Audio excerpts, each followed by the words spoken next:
Soon. All right, so it is 8:30, so I'll call today's meeting to order for the Economic Development Committee, April 19th at 8:30 a.m. I'd like to welcome everyone. May I get a roll call?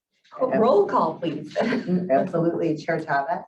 Here. Vice Chair Salmon. Here. Member Renahan. Here. Member Eckhoff. Here. Member DeCiani. Here. And Member Rutledge. Here. Okay, and may I get a motion to approve the minutes from our meeting on March 15th? So moved. Second. All right, all in favor? Aye. Any opposed?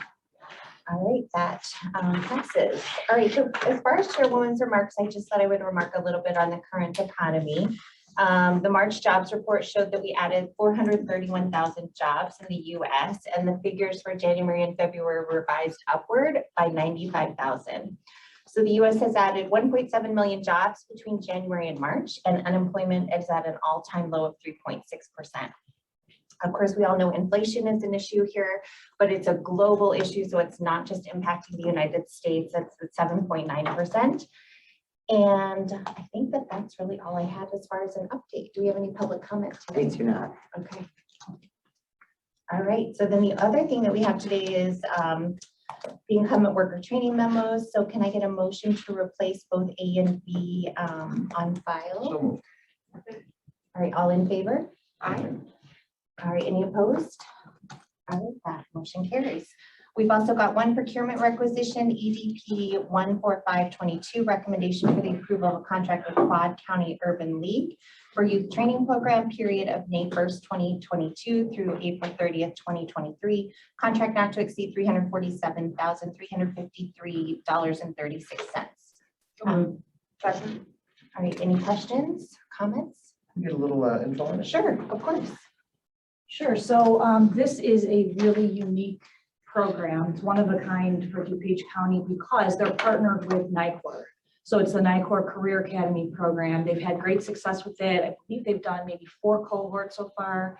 And the outcomes are tremendous. The participants end up either with NICOR or with one of their many contractors.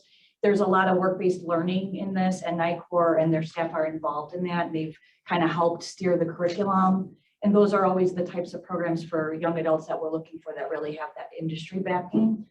So we're excited to support it this time around. So a lot of industrial, kind of like more, like you said, contracting, so like construction jobs. Yes, like utility related, and then they would end up ideally in employment in all those different types of occupations. Very good. Awesome. Any other questions? All right, all in favor? Aye. Any opposed?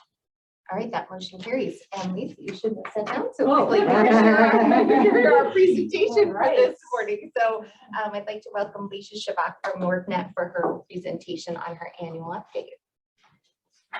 Well, you gave a good economic update. Oh, I'll just repeat a little bit. So if you can advance. So the local picture by the numbers, as Chairwoman Chavez was saying, obviously unemployment is incredibly low right now. For DuPage County, it's 3.2% as of the February IDS stats. For the state of Illinois overall, 4.8, and then the US for February, 3.8. So it's very low. The JOLTS is a report that I routinely monitor for reporting out to our workforce board. The stats are derived from the Bureau of Labor Statistics. So for January 2022, Illinois appeared on that report in a couple of notable ways. The first being that the state of Illinois had the largest increase in number of job openings in January, which was good to see, and the third largest decrease out of all 50 states in the number of quits in January. We've all heard a lot about the Great Resignation and so forth. It seems like that might be slowing down a little bit, at least in the state of Illinois. Next slide, please. So anecdotally, what we're seeing and hearing, you all know demand for hiring remains high. I'm sure you've all been hearing that also from employers. It's a very competitive job market right now. And routinely what we're seeing is that companies that are willing to be more flexible with hiring requirements or who are willing to raise the wages of their positions are winning out. Those that are kind of staying firm with what they're going to pay people and what those requirements are continue to struggle more.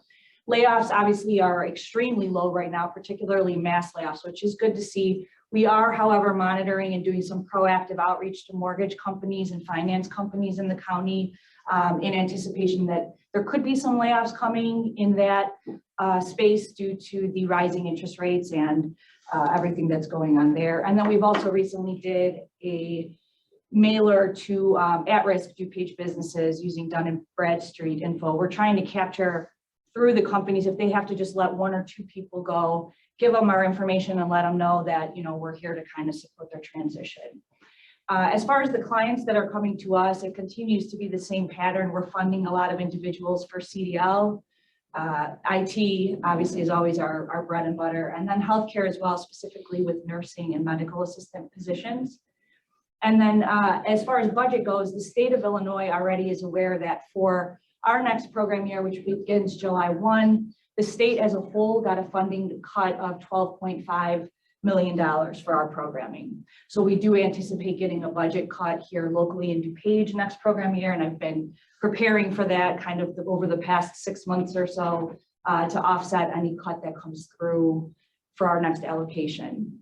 The state is also underspent as far as dislocated workers goes because of the fact that there aren't that many dislocated workers. So we're really stepping up outreach to try to get more people eligible for that grant. So our application volume over the course of the program year is very up and down, as you can see, and that's been the trend throughout the COVID era here. We had a low point there. You could see some 12s, 13s. That's extremely low for our programming. That was during the Omicron surge there in the winter months. And then what we did in March was launch a mobile web-based application to make the application easier to use and more accessible. And you could see that we trended up immediately after that. And if you go to the next slide, with our youth applications, you're aware that we kind of rebranded and re-emphasized our youth internship program recently. A press release went out, we did a lot of marketing around that, and you can see the effect that that had there, where it jumped up to 26, 24, 24. That's a lot of applications for the youth grant historically. So that was all due to that marketing push that we had. Other notes, I should check my notes, because I know that there's a lot of interest around the youth program. Not only did we get those applications that you saw there, 26, 24, we had a total of 160 inquiries over a 2-week span, which was unprecedented. About 60 of those were interested in the internships. The rest were inquiring about the training grant. Many, unfortunately, were not eligible. College students coming home for the summer and things like that typically don't meet the WIO eligibility requirements, but it generated a tremendous amount of interest, so that was really effective. Okay, so the strategic initiative for the DuPage County Strategic Plan for FY21 that I submitted was what you see in red there: economic recovery, increasing engagement of disconnected residents with both our programs and then obviously more broadly with the workforce. So the goal was to implement targeted outreach, expand program offerings, and take on a client-centered equity service strategy. And some of the ways that we're doing that are, again, boosting the youth, young adult engagement. We have a goal of having 10 paid internships through November. The career grant that I've mentioned to you all previously, in which we're purchasing and implementing those kiosks throughout the county and implementing on-site service within different communities. And then what was written about recently in my revision to our local plan, the workforce equity lens. That's our DEI lean and all the different initiatives that we're doing as part of that. So for the young adult paid internships, we have a really nice blend. If you had an opportunity to look at those at all, of different opportunities. Americraft Farmers Insurance, we have manufacturers, the Arboretum, we have IT opportunities. So far, we have 2 placed. Actually, our second intern started yesterday at Metropolitan Family Services. She's making $17 an hour in an office admin assistant position. She's interested in social services, so it's a great fit. We've had a female intern doing a carpentry internship for several months now at $17 an hour, so a good wage there. And then we have a young man who's going to be placed in a manufacturing internship in the coming weeks at HIDAC in Glendale Heights. So that is definitely, we're on pace to hit that 10, that goal of 10 that we had set for ourselves. The career grant, again, with the kiosks. So Tom Ricker and the magicians at the GIS department. He gave me some really fun toys to play with the maps, and I've been doing a ton of analysis around that. What I did was he lined up several layers of maps for me, taking into account everything from unemployment rate, education level of residents, all sorts of different factors, childcare factors. I took into account with the most recent census, they had the diversity index, and that's part of this grant as well. So looking at those numbers, and then we've really been kind of micro targeting our outreach. We're going to be doing paid social media outreach to specific kind of granular little pockets. We also are monitoring which areas have the lowest amount of household internet access. That was mind-blowing to me. There are 3 census tracts, West Chicago and Addison, that have upwards of 47% of households do not have internet, as high as I think 55%, one of the census tracts in West Chicago. So what that tells us is obviously we could do all the great, virtual sessions and stuff that we want, people aren't going to hear it. So we've made inroads in getting out into the county to put on presentations and do kind of on-site service in that way.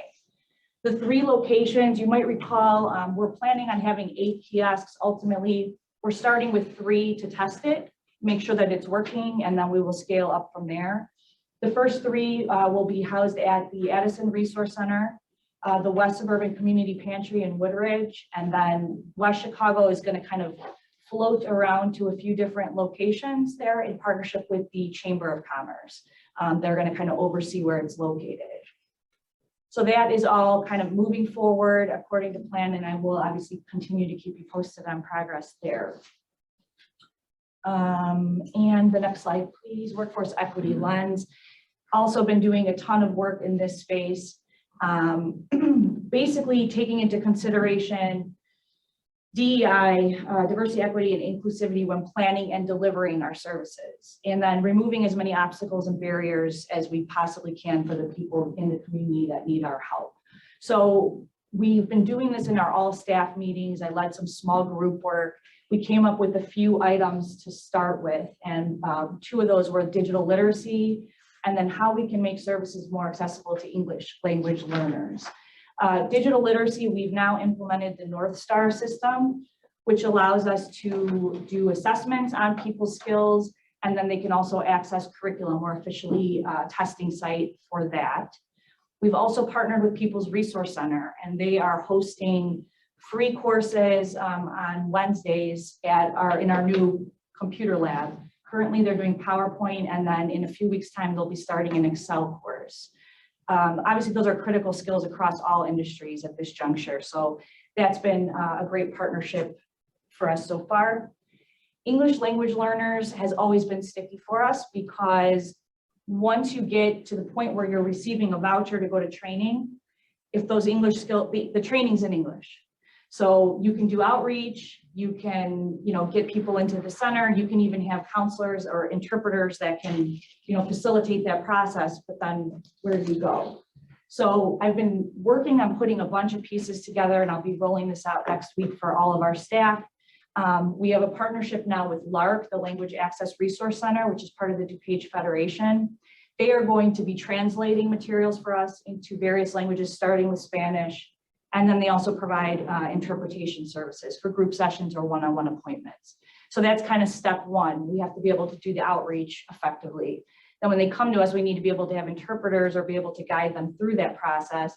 But again, once we hit that point, what do we do? So we recently purchased licenses for a platform called Engine. It's a digital platform, and it provides contextualized industry or occupation-specific English as a second language digitally. So if you're going into HVAC, you can be taking HVAC specific English rather than having to go through a lengthier process of kind of the academic ESL route. That will be assessed by our staff, our career planners, on whether somebody's at a level where they can do that at the same time as their training, or if they should do that prior to starting, to really try to have this seamless and effective service delivery strategy. Obviously, we're partnered with College of DuPage. They're co-located with us. They offer ESL and a program called ICAPS, which is also effective here. So we're also adding training providers to the list that do offer vocational training in Spanish. There's one in Addison we'll be adding soon.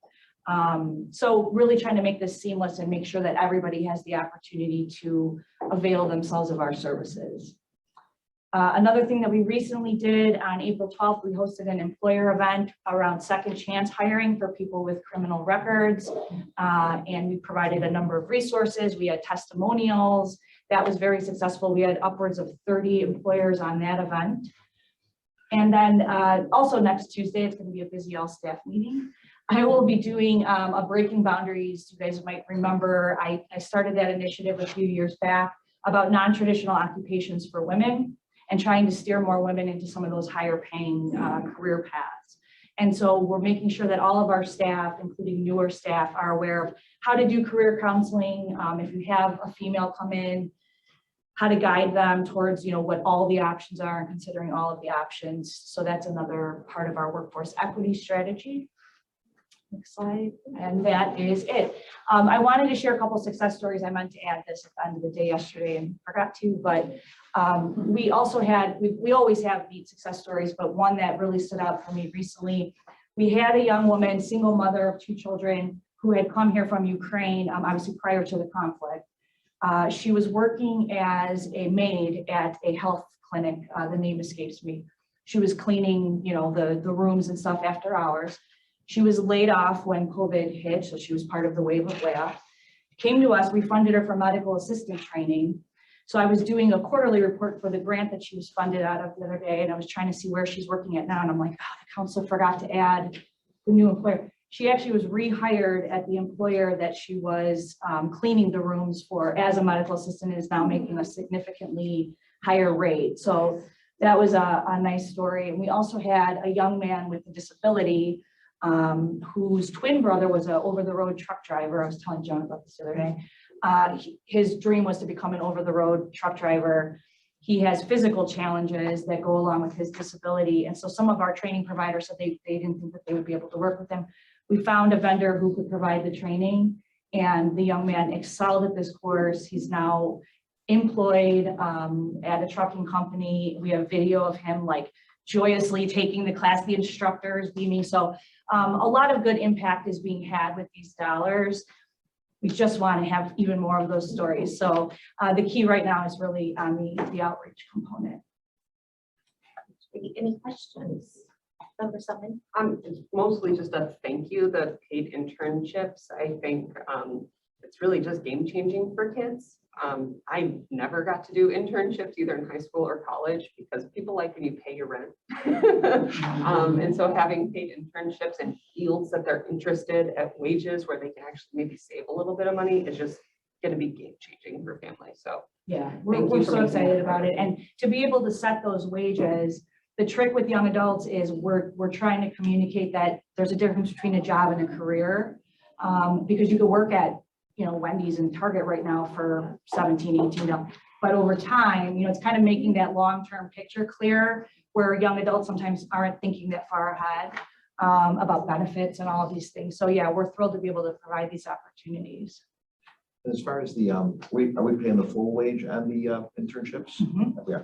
Yeah, so that's part of our, part of the WEO programming. So the county actually serves as the employer of record, and we cover the entire wage. So for employers, they're essentially agreeing to give the young adult a chance, give them some experience for their resume, potentially hire them on afterwards, but at no cost. Nice. And then secondly, I know we have put some partnerships together over the past years with CNC and welding and whatnot. Like Jark, I think was one that we had put together. Is that still going, or is the Jark partnership still in place? So Jark is no longer in DuPage County. We can still send people to them. We oftentimes people will opt for Symbol or for COD. Symbol is another training provider that does the CNC training. Gotcha. We very much still do that, and there's a huge need in the manufacturing community.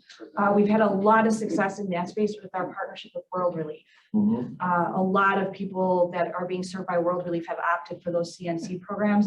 They make great wages, especially now. Manufacturers out of all the industries, maybe because they have more flexibility, they really are elevating those wages to really attractive heights. So, but yes, we do still definitely still send people there. Thank you, Lisa.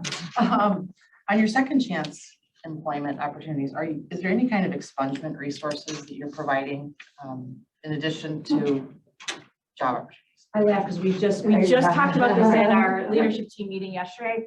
We're thinking about multiple ways to have more and more community partners come in and use the space in the center, and that's going to draw more people. One of the things that came up was contacting Prairie State Legal about hosting an expungement clinic at our center, but we don't necessarily get too involved with the actual like procedural side of it, beyond just steering people to resources that would help. Yeah, I think if you guys could run a clinic, you would exponentially have Yeah. more people. Yeah, and we work closely too with probation, and we try to like facilitate a smooth reentry and kind of connect with people that are going to be getting released from the jail right out of the gate so that they know to come to us. We've had some success with that too, but the expungement clinic, that literally is on my to-do list today, because we would like to host that. Yeah, because some people have had, things that happened years and years ago. It's not necessarily the people coming out. It's people that have been sitting there and is a barrier to their economic development for forever. So, all right, great. Thank you. You're exactly right. And right now, because there's so much demand on the employer side of the equation, our strategies like strike while the iron's hot with any of these like quote unquote target populations, or whatever you want to call them, populations that have an extra barrier to try to, show people this works. So do it. So yeah, we're all over that. That's a great idea. And it is a huge issue. Thank you. Else? All right, well, thank you, Lisa. It was Thank very you. thorough and we appreciate it. So thank you so much. All right, is there any old business? Any new business? All right, without objection, we are adjourned.